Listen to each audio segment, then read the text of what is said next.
Good morning and welcome to Monday Coffee. This is your jolt of inspiration and hope for the week. One of the things that's been weighing on my mind, and I think for a lot of you, is the upcoming election. And the discourse of our politics and the discourse of how we're treating each other and each other's parties and things like that, it is coming to this all-time high of just people on the edge of really being abusive to each other. So what does our faith speak about this? Because a lot of our stuff is wrapped up in especially American Christendom, American exceptionalism, American faith and tradition. And does that really speak all to the faith and to Scripture? And so the things that we are going through is you are either this or you're not that. So what I mean by that is either you have to believe all these things to be a Republican or a Democrat. And if you don't, you're not one of us. And therefore, now you are the enemy. And our politics have taken such a discourse that now, instead of being about ideas and policies and things like that, coming together and try to make America better, we have become anti-Democrat or anti-Republican. And so how do you run a country? How do you be the people of a country if that's all you are about? Everything else is going to be stagnant. And even worse, sometimes when we have leadership that does that, when we have people that stand up and are anti-this or anti just simply the party, and that's your platform, then the ideas don't get discussed. The ideas and moving towards things don't get discussed, but instead also then people are deciding to do for us on behalf of the American people behind the scenes. So we're not seeing it happening. So we are creating this culture that is simply against the thing we don't agree with.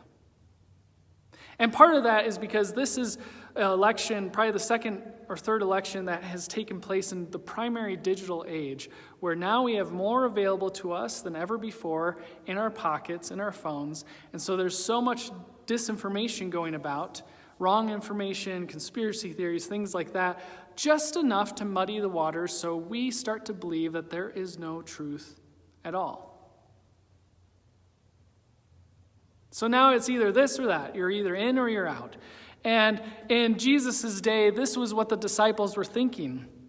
Not just the disciples, but also the people who were following Jesus, the religious leaders. Jesus baffled everyone because they thought the people who are out, Jesus said, are actually in. Or the people that we shouldn't even talk to, Jesus went to. And in this day and age, in this season of election cycle, I want you to think about what are the ways and how are the ways you are treating your neighbor, especially the ones who think differently than you. Are they now the enemy to be fought and overcome? Or are they someone to talk to and listen to understand better and to have compassion, maybe find some common ground of how you can move forward and the things that you can agree on? There is a story in Matthew 9 that Jesus says, or it says that while Jesus was having dinner at Matthew's house, many tax collectors and sinners came and ate with him and his disciples. When the Pharisees saw this, they asked his disciples, "Why does your teacher eat with tax collectors and sinners?" On hearing this, Jesus said, It is not the healthy who need a doctor, but the sick. But go and learn what this means. I desire mercy, not sacrifice. For I have not come to call the righteous, but sinners. And so who are the righteous? Righteous, in Scripture, what it's meaning, and also what it means in our lives, that nobody is actually righteous, but it's the people who think they are righteous. The people that put themselves above others, thinking they are better than them. Or don't understand the plight of the oppressed and others because they've never had to experience it. So therefore it doesn't exist.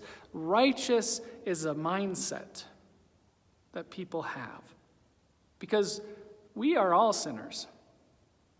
And the good news is that Jesus comes to us.